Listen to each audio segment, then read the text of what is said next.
authorities are at a loss to explain what is causing this weather and why it has taken them by surprise. That sudden drop in temperature as half an hour ago, Mexican officials closed the border in the line of so many U.S. refugees. Be prepared to go live to Los Angeles. Are you getting this on camera? What you see is happening now. Look over there behind me! That's a tornado! Yes! A twister! This is just massive.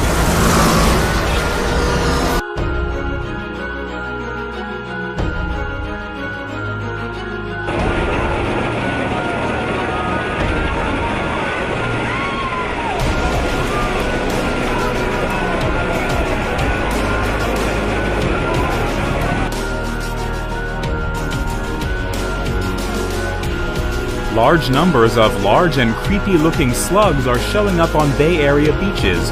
Authorities are getting phone calls asking, what are they?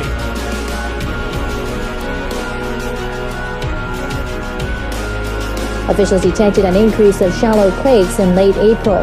They recorded nearly 90 tremors on June 7th. They estimate 1,700 tons of the volcanic gas sulfur dioxide was released on June 11th. The storm didn't relent overnight. It took aim at Sealy, where cars struggled to make their way through the newly submerged roads. Rough waters continued to lash the seawall of the Galveston shoreline, water filling the island's streets. Tropical Storm Bill arrived on Monday with 60-mile-per-hour wind gusts whipping palm trees.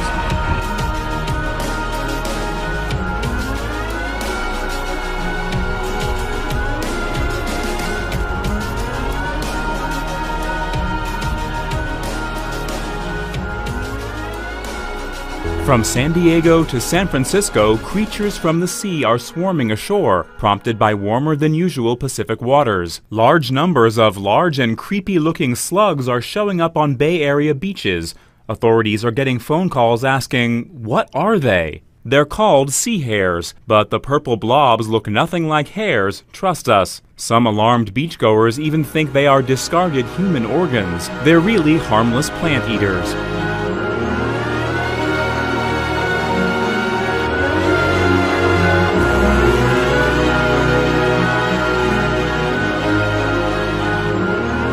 There may have been a minor volcanic eruption in central Japan. They say there are heavy clouds surrounding Mount Asama, but they have observed ash in the area.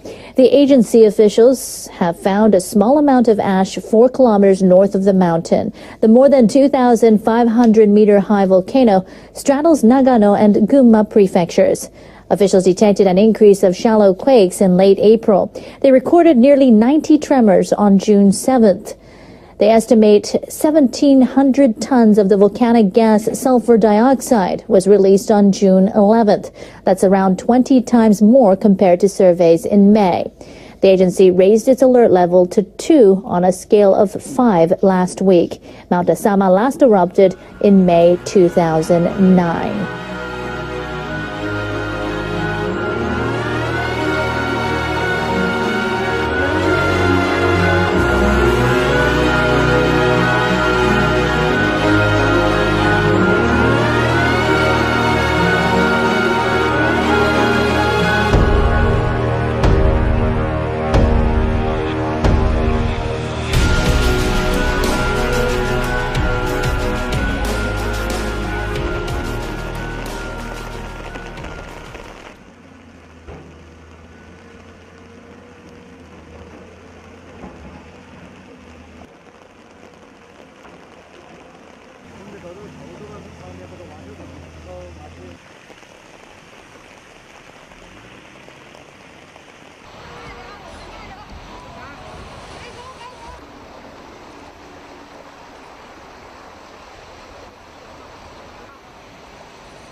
Millions of Americans face the threat of dangerous flooding from the former tropical storm Bill. The system weakened to a depression overnight, but powerful downpours continue this morning, flooding roads throughout Texas. Some areas of the country could see up to a foot of rain from this storm.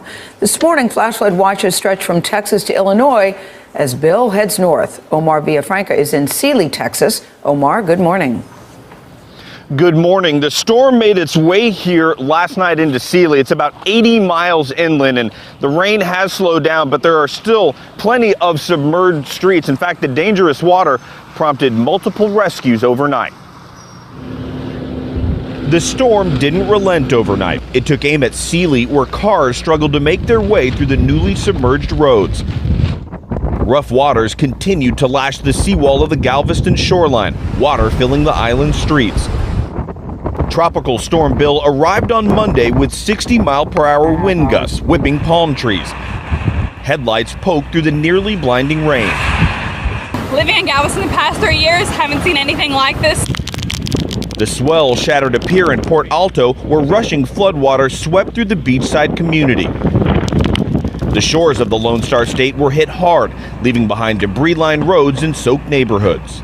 The waves just started coming over and just flooding the whole area. As the system moves north, it's expected to bring nearly a foot of rain to parts of Texas and Oklahoma, hitting some of the waterlogged plains that flooded last month. Summer classes are canceled here in Sealy because the rain is expected to pick up again. Eastern parts of Texas all the way up to Oklahoma could see tornadoes because of the storm. Anthony? Omar, thanks.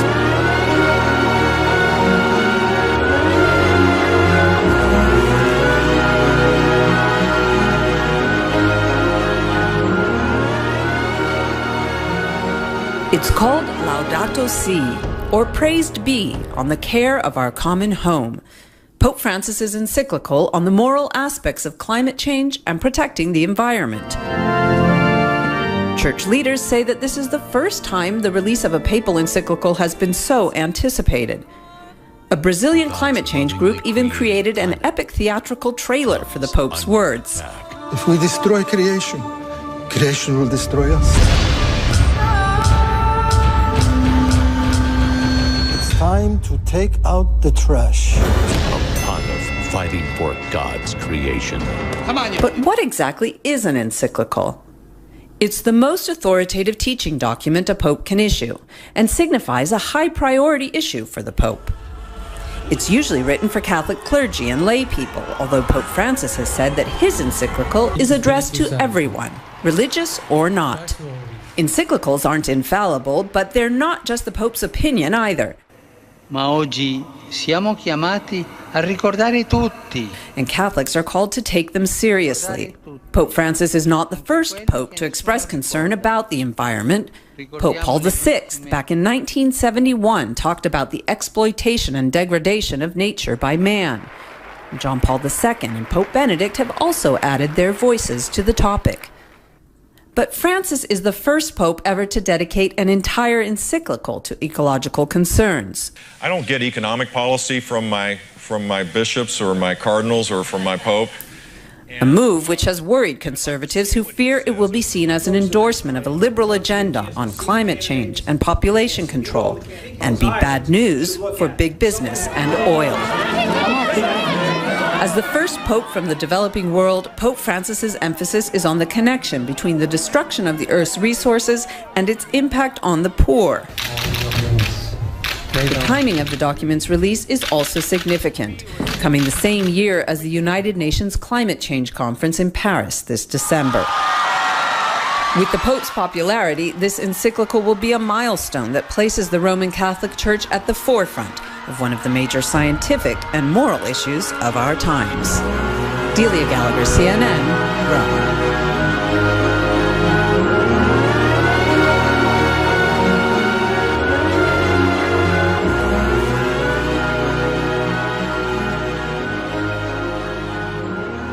It's America's most advanced fighter jet. And the stealthy F-22 Raptor could be heading to Europe in the future to counter Russian aggression, says the head of the U.S. Air Force. The biggest threat on my mind is what's happening with Russia and the activities of Russia, Air Force Secretary Deborah James said, quoted by several publications.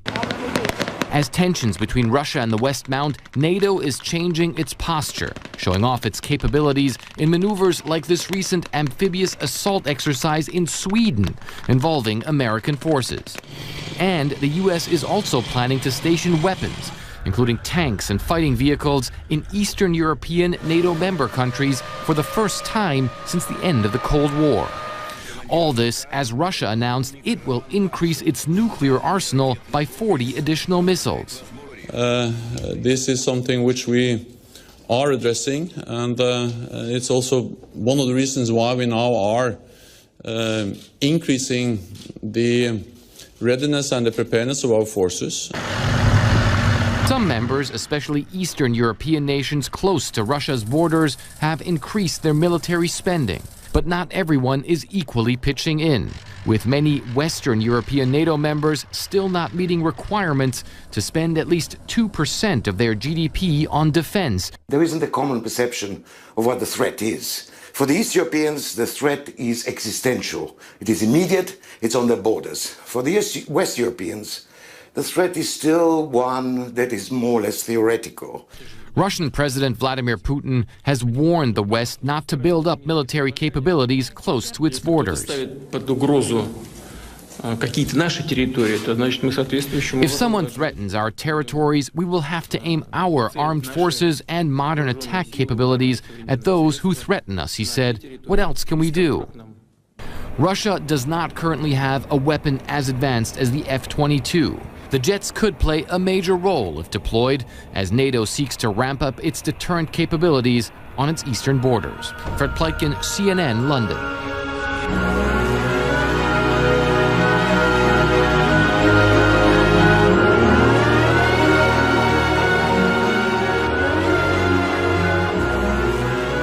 People who live on Maui say they're being overwhelmed by mosquitoes. They say they're everywhere, and it's worse than ever.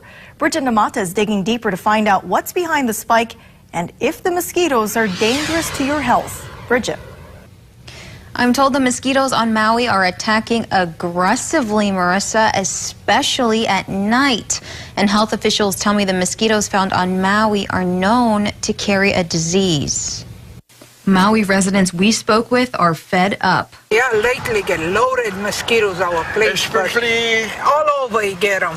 Up country, downtown, where we work and stuff. Lately, my experience has been we've been having a lot of it, more so I would say the past couple of days. I'm thinking that it's related to the lack of trades, but I'm not really sure. We've had a lot of rain over the past couple of months. I'm sure there's a lot of water pooling throughout, and so that's, prime breeding grounds for them. I talked to Peter Oshiro with the Department of Health, who says they're aware of the issue. Oshiro says the night biters are called Culex mosquitoes, but they don't know what's causing the increase in pests. We really don't know the reason why. We haven't investigated into it, and the Department of Health typically, because of a lack of resources, does not go out to investigate slight upticks in mosquito populations, even when the public complains about it.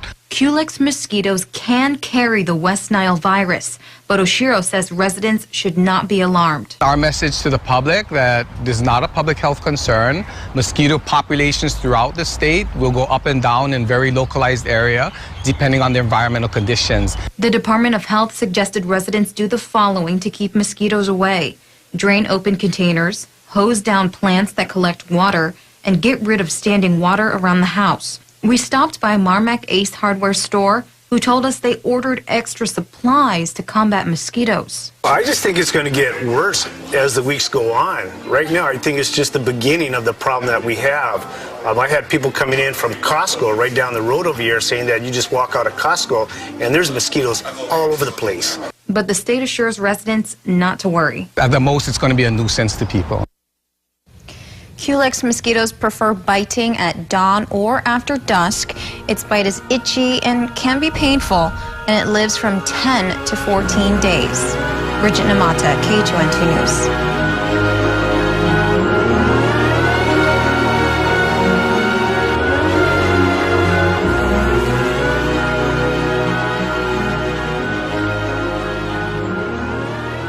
21-year-old Dylan Roth is in custody, caught in North Carolina, armed with a gun. That terrible human being who would go into a place of worship when people were praying and kill them is now in custody. It's not known if the gun found is the murder weapon, but Roth is suspected of killing 9 people inside the historic Emmanuel AME Church in Charleston, South Carolina, founded in 1816. We woke up today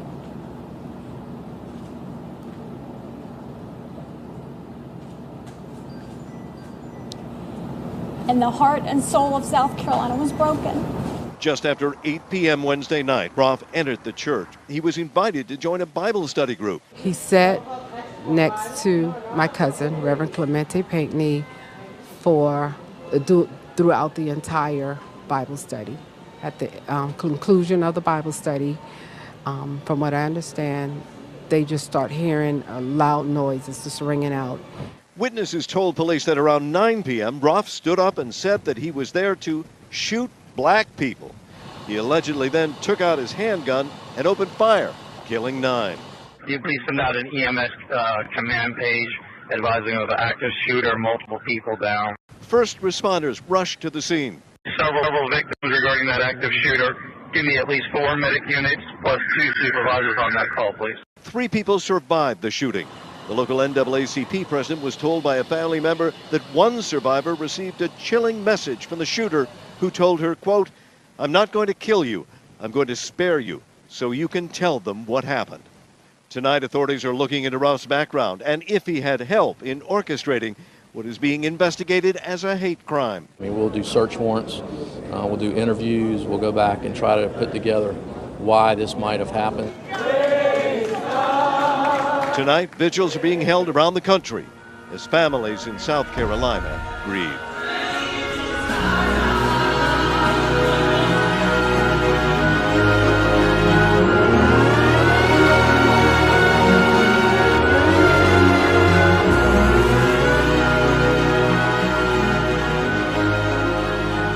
A stun gun incident now called a homicide. Weapons often used to control suspects, but they can be deadly. And tonight, the death of a Branford man has been ruled a homicide after police used a stun gun on him. It has happened more and more in our state. Are police going too far? We're digging for answers in that tonight. We wanted to know if that is happening, so News 8 investigators went to check it out. Well, that incident happened in Branford back in March, and while the medical examiner has ruled the man's death a homicide, that doesn't mean that the police officer intentionally hurt him. News 8's Jason Newton is live in Branford tonight, where he talked to a legal expert to find out exactly what this all means. Jason. And, well, homicide at its basic meaning is just a medical definition and nothing more, but it does give investigators another piece of evidence as they consider this still pending case. The state medical examiner determined that it was a homicide caused by a Branford police taser that killed a man in March. But a homicide does not determine whether any criminal charges will follow, since homicide itself doesn't mean a crime was committed. Quinnipiac law professor William Dunlap explains. When a medical examiner makes a decision like this, it really is a medical decision. It's not a legal decision. Branford police encountered David Werblow after they say he was trying to enter passing cars on Bourbon Street. Police say he was hit with the taser after getting inside a parked vehicle. Eyewitnesses described the event to News 8 in March. I mean, the guy had jumped in his car and they were tasing him in the car. Then when he got out, they were tasing him on the ground and, they were telling him to stop. Eyewitnesses also said that he was resisting police commands. The medical examiner's office says Werblow died after a physical altercation and electric shock while suffering from a psychotic episode due to schizophrenia. Once the medical decision's been made, it's going to be up to the legal side to ask, should we look into this further and find out whether there was any criminal intent or any criminal behavior. The state's attorney from Waterbury is now handling the investigation. She will decide if the case merits any criminal charges against the officer who used the taser. Branford police refused to comment on the pending investigation. A statement they released at the time of the incident reads in part, quote, "We take every use of force by our officers very seriously. We realize that conducted electronic weapons are classified as a less than lethal weapon, however also realize their use can result in death and do not deploy them indiscriminately." Now, Brantford police told me earlier today that the 2 officers most immediately involved in that incident remain on administrative leave as the investigation continues. We're live in Brantford. Jason Newton, News 8.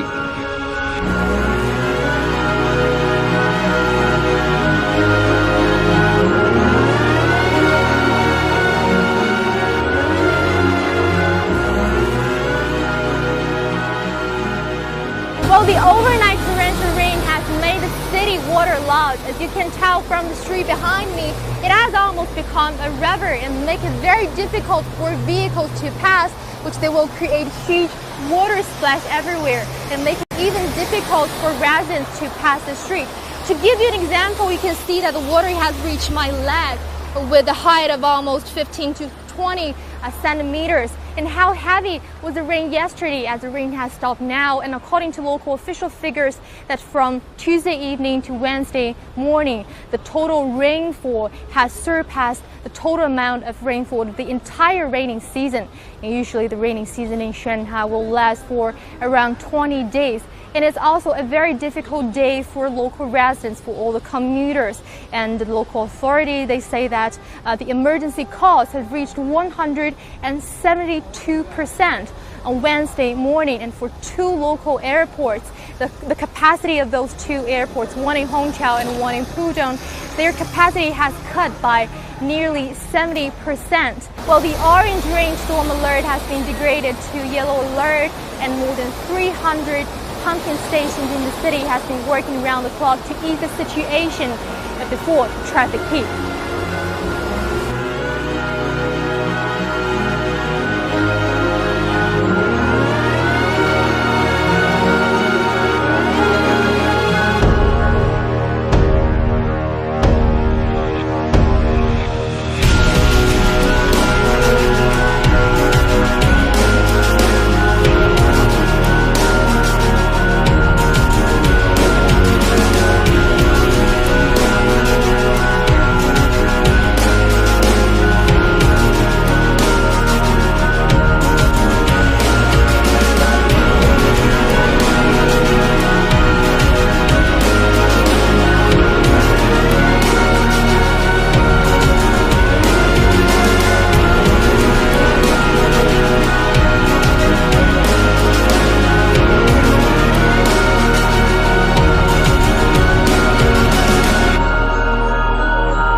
The faucets for thousands of Californians could run dry within the next few days. New statewide restrictions may cut off water supplies in response to the historic drought. John Blackstone takes us to the Mountain House community about an hour east of San Francisco, where leaders are desperate for a solution to keep the water running. The busy water park in Mountain House, California uses recycled water. It's a place where residents can briefly forget this community of 15,000 is threatened with having its only source of water cut off. It's something that we don't have control over. Dana Estrella Trujillo is a mother of 5. I know other parts of the world go without water, but obviously that's something we're not accustomed to, so it's definitely scary. Mountain House is facing the possibility of taps going dry because the state water board has ordered an end to pumping from rivers and streams where the community gets its water. We have to cease and desist and shut down our water diversion entirely.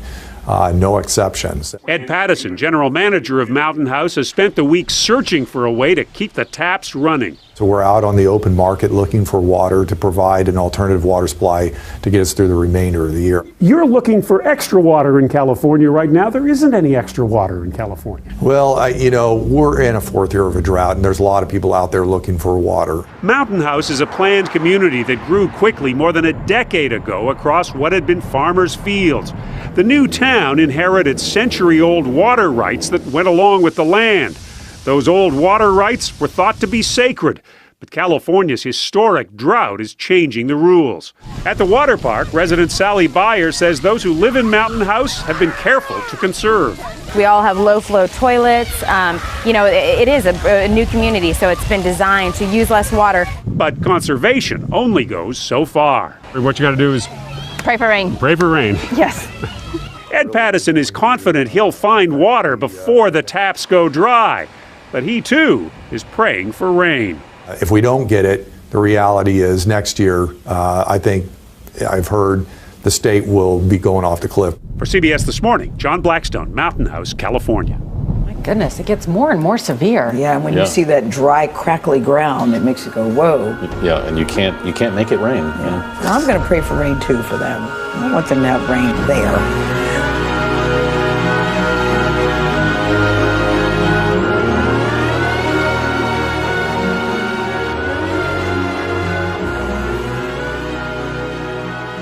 Körfez açıklarında ayrı ayrı iki hortum belirdi. Bir süre sonra birleşen hortumlar en net Karşıyaka ve Bostanlı'dan görüldü. Çapraz oldular, birbirlerinin içinden geçiyorlar. İzmir'de ilk defa böyle bir şey görüyoruz bana. Hortumun etkisiyle deniz seviyesinde yükselme yaşandı. Ancak bir süre sonra yağmur başladı, ardından da hava açtı. İzmir Meteoroloji Bölge Müdürlüğü kentte gün boyu gök gürültülü sağanak yağış uyarısında bulundu. Bu görüntülerse İstanbul'dan. Tuzla açıklarında yağışla birlikte iki hortum oluştu. Birleşiyorlar bak şimdi. Birleşirlerse gitti. Neyse ki korkulan olmadı. İki hortum birbirleri etrafında döndükten sonra ortadan kayboldu.